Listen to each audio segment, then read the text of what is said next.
benvenuti al TG Sicilia, i titoli di questa edizione. Sferracavallo scende da un'auto senza targa e fa fuoco scaricando 30 colpi di Kalashnikov. Al nostro TG il video della violentissima intimidazione contro un'auto rimessa. Cresce la paura nella borgata marinara alle porte di Palermo. Palermo, il sindaco La Galla condanna senza mezzi termini l'imposizione mafiosa di impedire il mercatino rionale per permettere il funerale di un pregiudicato di Cosa Nostra nel quartiere Zen. Catania, arrestati 2 giovanissimi che avevano minacciato con una pistola e rubato 20 euro a un coetaneo in compagnia di amici in Corso dei Martiri. E sempre a Catania una serata in discoteca finisce con l'aggressione a una ragazza colpita con un pugno in faccia, frattura del naso e 40 giorni di prognosi. Malgrado la denuncia, ancora nessun provvedimento nei confronti del violento individuato sui social. E poi l'inchiesta sanità, Totò Cuffaro ai domiciliari per corruzione chiede di patteggiare una pena di 3 anni, lavori socialmente utili, sostitutivi della carcerazione. Venerdì prossimo la decisione del GUP. Rifiuti alle stelle, Federconsumatori Sicilia denuncia gli effetti delle cattive politiche ambientali adottate nella nostra regione negli ultimi anni, con una Tari sempre più alta, Catania la città più cara e una differenziata che non decolla. Numero chiusa la Scala dei Turchi, a Realmonte non più di 1800 persone al giorno con 50 ingressi per volta. Più caro il biglietto, 6 euro, si acquisterà direttamente sul posto con pagamento digitale. E poi il calcio, Catania in ritiro a Veronello fino a lunedì, poi da mercoledì l'avvicinamento agli spareggi promozione proseguirà in sede.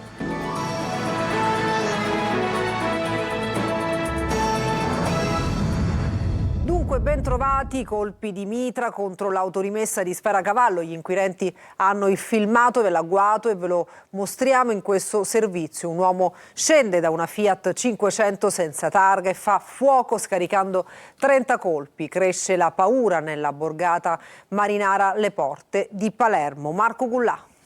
C'è un video ripreso da una telecamera di sicurezza e ora in possesso degli inquirenti a spiegare la sparatoria di Sferracavallo, una delle prime avvenute a colpi di Kalashnikov. Nel video, in mano agli inquirenti, come vediamo, un uomo arriva a bordo di un'utilitaria e parcheggia nei pressi di un'auto rimessa e poi fa fuoco. È la sera di giovedì 9 aprile 2026, intorno alle 23:30. 2 secondi netti, poi la fuga. È una delle intimidazioni nel quartiere Sferracavallo, quella di un mese fa. L'uomo, sceso dall'auto, ha esploso una raffica di colpi contro una rimessa di auto, colpendo il cancello, diverse vetture e la guardiola dei custodi. 2 settimane dopo colpiranno con le stesse modalità il ristorante al Brigantino. Le indagini condotte dai carabinieri collegano questi episodi anche agli avvertimenti ai danni delle attività commerciali. Bottiglie contenenti liquido infiammabile sono state rinvenute davanti a noti esercizi pubblici della zona. Per chi indaga potrebbe trattarsi di un'unica regia criminale. Intanto nella borgata marinara alle porte di Palermo c'è un clima di ansia e paura, ma al contempo anche di ribellione. La politica intanto credo che si debba scusare con la comunità di Sferracavallo, perché non è possibile che questi episodi vengano ripetuti dopo qualche mese come se nulla fosse accaduto. Ed è chiaro che bisogna avviare un iter, una collaborazione tra tutte le istituzioni. La colpa è solamente nostra, perché abbiamo sempre taciuto. Non ci siamo mai espressi o lottare contro questa chiamata mafia, perché non è mafia, questa è malvagità. Quel che è successo allo Zen è gravissimo, dura il commento del sindaco di Palermo La Galla sull'imposizione mafiosa di non far svolgere il mercatino rionale per permettere il funerale di un pregiudicato di Cosa Nostra. Sempre Marco Gullà. I palloncini in aria, i fuochi d'artificio e poi un'imposizione mafiosa. Qui oggi non si farà il mercatino, ci sono i funerali di mio padre. Siamo allo Zen, la famiglia di un soggetto già imputato per reati mafiosi ha scritto sui social che non si sarebbero tenuti i mercati e di far arrivare il messaggio a tutti perché ci sarebbe stato il funerale del padre. Oltre al divieto di montare i gazebo e le bancarelle richiesto dalla figlia del defunto, le immagini pubblicate su Facebook mostrano la bara di Carmelo Barone e i messaggi d'affetto inviati dal carcere Pagliarelli.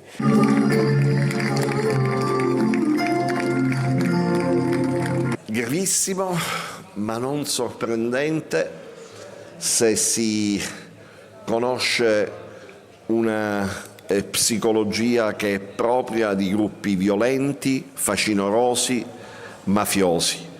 Quello di segnare una loro presenza sul territorio quando il lavoro delle istituzioni, soprattutto in alcune aree della città, comincia ad essere presente e coinvolgente.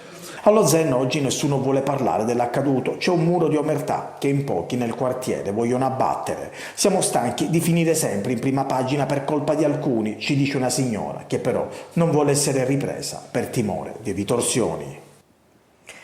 A Catania arrestati 2 minorenni che avevano minacciato con una pistola e rubato 20 euro a un coetaneo in compagnia di amici a Corso dei Martiri. Giusy Lazzara. Gioventù violenta a Catania. 2 minorenni minacciano con una pistola e rubano 20 euro a un coetaneo in compagnia di amici in Corso dei Martiri. I 2 ragazzi non si erano accorti che in quel momento passavano di lì poliziotti della Digos impegnati nel controllo del territorio. E così gli agenti li hanno bloccati mentre stavano ancora minacciando le vittime. Poco prima, infatti, si erano avvicinati ad altri giovani. Uno dei 2 aveva una pistola ben visibile sotto la maglietta, mentre l'altro teneva in tasca facendo finta di essere armato. Uno dei ragazzi minacciati, impaurito, aveva consegnato 20 euro, tutto quello che aveva in tasca. I poliziotti della Digos hanno sequestrato anche 2 pistole senza tappo rosso e un coltello. Prima in questura, poi i 2 minorenni sono stati trasferiti in un centro di prima accoglienza. E ancora violenza, una serata in una discoteca di Catania finisce con l'aggressione a una ragazza colpita con un pugno in pieno volto, frattura del naso e 40 giorni di prognosi. Lo sfogo del padre, Lorena Dolci. Quando mia figlia mi chiama alle 4 del mattino dicendomi papà perdo sangue perché mi hanno dato un pugno in faccia, per me rimane una tragedia. La telefonata che nessun genitore vorrebbe ricevere a Mario Savassa è arrivata il 18 aprile scorso. Un sabato sera che la figlia Valeria, 32 anni, nome di fantasia, vuole passare in discoteca. Il locale si trova in via Alfonsetti, la movida della stazione di Catania. Alle 4 del mattino una delle sue amiche si sente male. Lei prova a rianimarla. Agitata chiede una bottiglietta d'acqua a un ragazzo di colore. Addirittura questo tizio aveva già provato, quando c'è stato questo alterco, dammi la bottiglietta o meno, a inveire, a cercare di afferrare mia figlia, e in quel caso sono intervenuti i buttafuori del locale, che però, per quanto il nome sia Buttafuori, non lo hanno cacciato. E così, quando Valeria esce per andare a prendere la sua auto, l'extracomunitario la sta aspettando al varco e le sferra un pugno in pieno volto. Gli ha fratturato il naso in più punti, una frattura scomposta con deviazione del setto nasale. Valeria è stata operata, non si escludono altri interventi, 40 giorni di prognosi. Ovviamente è tremendamente scossa, in qualche modo ha difficoltà anche a uscire, a andare fuori, perché ovviamente in viso è una sagoma. Nonostante lo shock, Valeria presenta denuncia ai carabinieri, fornisce l'identikit dell'aggressore individuato sui social, lo riconosce anche nelle foto segnaletiche, ma aspetta ancora un provvedimento. Rabbia perché vede che lei confidava molto nelle istituzioni, ma vorrebbe che si facesse giustizia. Chiede di patteggiare l'ex presidente della regione Totò Cuffaro, accusato di 2 episodi di corruzione. Offre un risarcimento e si dice disposto a scontare la pena ai servizi sociali. D'accordo la procura, il giudice deciderà fra una settimana. Manlio Viola. Sarà il giudice dell'udienza preliminare, Ermelinda Marfia, a decidere fra una settimana esatta, venerdì prossimo, il destino giudiziario di Totò Cuffaro. Gli avvocati difensori dell'ex governatore hanno depositato a sorpresa una richiesta di patteggiamento per le accuse di corruzione per aver manipolato un concorso per la stabilizzazione di personale precario all'ospedale Villa Sofia Cervello ed essere intervenuto in una gara dell'ASP di Siracusa. Gli avvocati Giovanni Di Benedetto e Marcello Montalbano hanno presentato l'istanza di patteggiamento che parte da una ammissione presunzione di colpa e propone una pena di 3 anni, ma chiedendo che venga scontata con lavori socialmente utili sostitutivi della carcerazione e scomputando i 5 mesi di arresti domiciliari fino ad ora scontati dall'avvio dell'inchiesta.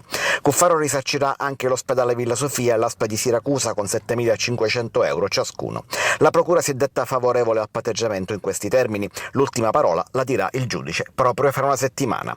La procura ha invece avanzato richiesta di rinvio a giudizio per tutti gli altri imputati. Si tratta dell'ex direttore generale dell'ospedale Roberto Colletti, di Antonio Iacono, primario del Trauma Center dello stesso ospedale, l'ex storico segretario del governatore Vito Raso, tutti accusati di corruzione per il medesimo episodio. Devono rispondere invece di aver manipolato una gara dell'ASP di Siracusa Mauro Marchese e Marco Dammone della Dusman, Roberto Spotti, legale rappresentante della società, Ferdinando Aiello e l'imprenditore di Belmonte Mezzagno Sergio Mazzola della Euroservice, accusati di traffico di influenze. L'udienza per loro continuerà lunedì e mercoledì e la decisione arriverà sempre venerdì insieme a quella su Cuffaro. Rifiuti alle stelle, Federconsumatori Sicilia denuncia gli effetti delle cattive politiche ambientali adottate nella nostra regione negli ultimi anni. Con una Tari sempre più alta, Catania, la città più cara, e una differenziata che non decolla. Simona Mazzone. La tassa sui rifiuti è sempre più alta, mentre la raccolta differenziata non cresce, addirittura in alcuni comuni diminuisce. È una fotografia impietosa quella scattata in Sicilia da Federconsumatori nel report Rifiuti 2025. Il governo regionale ha puntato come politica principale, quasi unica, sull'incenerimento dei rifiuti, prevedendo la costruzione di 2 impianti al costo di 800 milioni, piuttosto che puntare sull'impiantistica collegata alla raccolta differenziata e che introduca in Sicilia imprese che possono riutilizzare e riciclare il materiale differenziato. Il report prende in considerazione 2 tipi di nuclei familiari, quello classico, 3 persone che vivono in una casa di 100 metri quadrati, e un altro composto da un singolo in un appartamento da 60 metri quadri, una condizione tipo, quest'ultima, che rispecchia la società attuale. In entrambi i casi è Catania la città con la Tari più alta, ma il dato più rilevante è che una persona che qui vive sola paga di più di una famiglia intera che abita a Messina o a Caltanissetta. L'unica provincia in cui la Tari è diminuita, ma solo dello 0,4%, è Siracusa.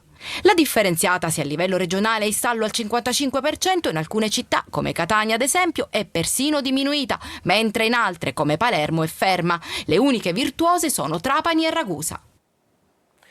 Adesso cambiamo argomento. A 100 giorni dalla frana che ha colpito Niscemi, commercianti e famiglie denunciano una situazione ormai insostenibile. Attività chiuse, nessun risarcimento, affitti alle stelle e aiuti promessi ma mai arrivati. Nella cosiddetta zona nera a ridosso del Belvedere ci sono locali che non riapriranno più, tra questi il Museum di Damiano Schembri, che racconta il dramma di chi ha perso tutto. Il servizio di Gerri Italia.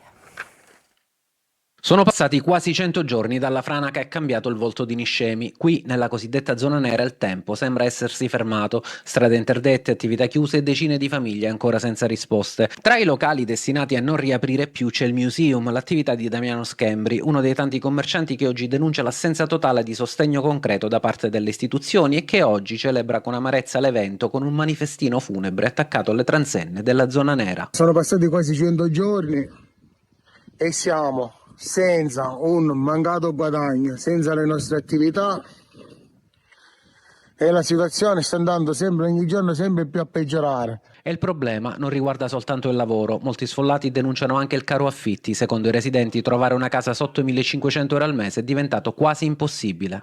I mutui continuano ad arrivare, la luce continua ad arrivare, le spese, INPS, cose continuano ad arrivare.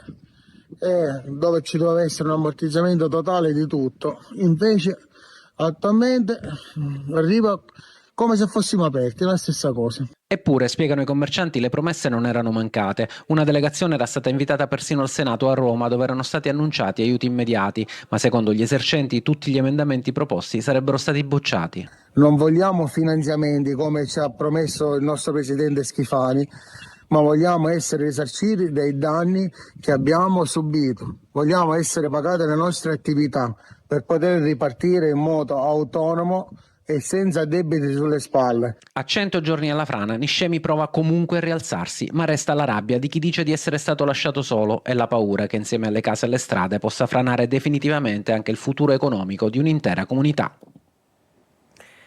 E a quasi 3 anni dall'avvio dei lavori per la nuova autostrada Ragusa-Catania, che si sviluppa per 69 km lungo il tracciato della cosiddetta Ragusana, ANAS fa il punto sullo stato dei cantieri. Veronica Barbarino.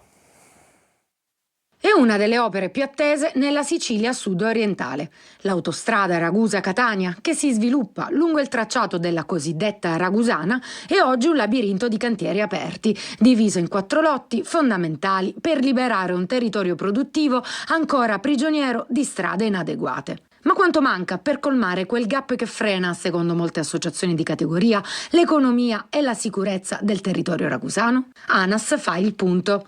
Partendo dalle porte di Ragusa, nel lotto 1 il paesaggio sta cambiando.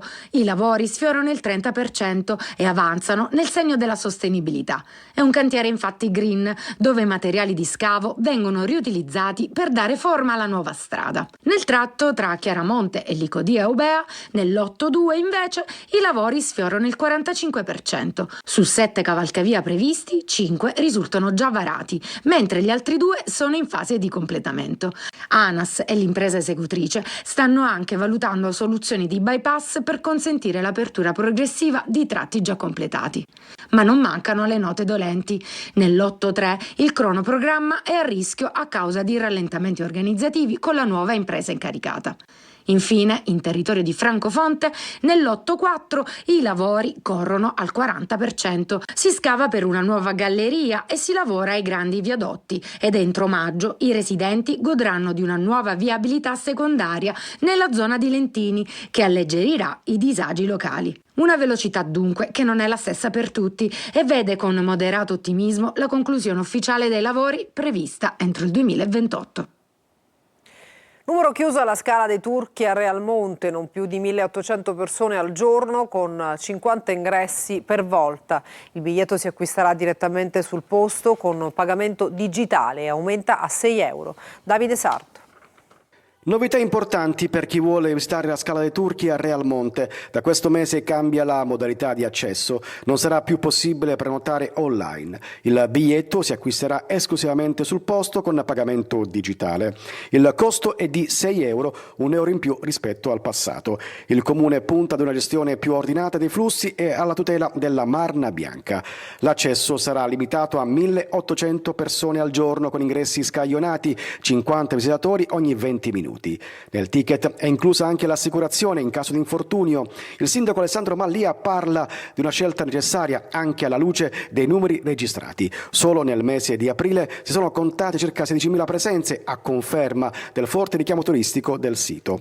Aumentano anche i livelli di sicurezza con l'installazione di nuove telecamere per contrastare vandalismi e monitorare l'area. Presenti sul posto la Polizia Municipale e i volontari della Protezione Civile. Entro l'estate arriverà inoltre una nuova recinzione in vetro che prenderà il posto dell'attuale rete metallica con l'obiettivo di integrarsi meglio con il paesaggio e valorizzare ulteriormente l'area dal punto di vista ambientale e turistico. E adesso andiamo a Catania, in un agrumeto confiscato alla mafia, studenti e istituzioni insieme per una raccolta solidale di arance destinate alla Caritas, una giornata simbolo di legalità, impegno civile e restituzione dei beni alla collettività. Il servizio di Eva Spampinato.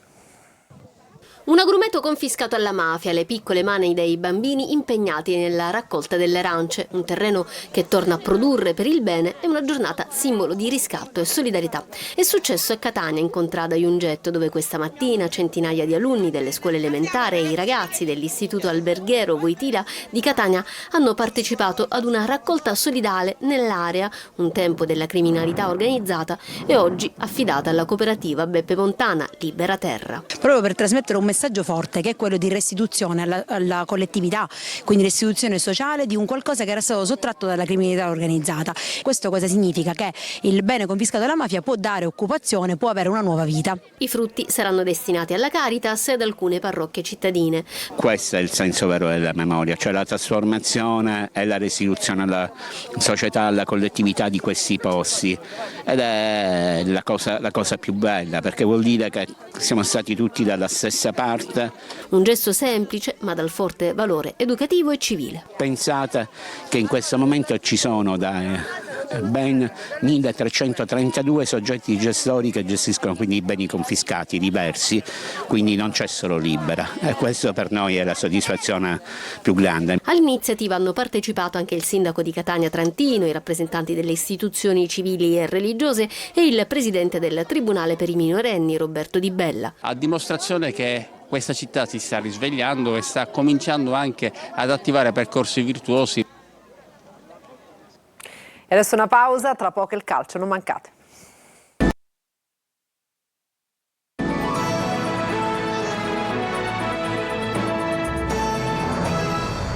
Bentornati al TG Sicilia, siamo adesso al calcio. Il Catania Veronello ha vinto in amichevole con l'Inter Under 23. Il ritiro proseguirà fino a lunedì. Dal 13 lavoro al Massimino in vista dei quarti di finale dei play-off. Marco Carli. Le buone notizie e le chiavi di lettura future che arrivano dall'amichevole con l'Inter Under 23. Le prime due novità positive sono chiare e visibili. 4 gol, solo uno subito, con ben 3 attaccanti a segno: Ciscerelli, Forte, segnalato già in grande crescita, e Rolfini. Ecco proprio l'ex Vicenza e l'altra nota lietissima: pochi minuti in campo che al di là del gol raccontano della guarigione della frattura al piede. Ovviamente bisogna ritrovare la forma partita. Per il resto Dini ed Ausilio avrebbero potuto giocare, ma a livello precauzionale dopo acciacchi da trauma è stato preferito tenerli pronti per il prossimo test di domenica. Donnarumma, Casasola e Miceli sono ancora in fase di recupero e gli ultimi giorni di ritiro serviranno, secondo i programmi, per fare ulteriori progressi. Vale lo stesso per Allegretto, che dopo un periodo in cui è finito nel dimenticatoio, con Viali soprattutto, ha giocato 90 minuti nell'ultima di Bergamo. L'obiettivo generale è, ad eccezione di Corbari, avere tutto l'organico a disposizione per la ripresa dei lavori in casa a partire dal 13 maggio. Sotto l'aspetto tattico, evidente conferma del 3-4-2-1, i principi sono noti e conosciuti. Se poi, come successo con l'Inter Under 23, si riesce a migliorare le percentuali in zona gol, Toscano potrà guardare i playoff con ancora maggior convinzione. Qualità là davanti e solidità dietro, l'equilibrio che serve per gli spareggi. Oltre al recupero degli infortunati e alla miglior forma fisica, a Veronello si insegue proprio questo obiettivo. E adesso una breve pausa, tra poco per altri aggiornamenti.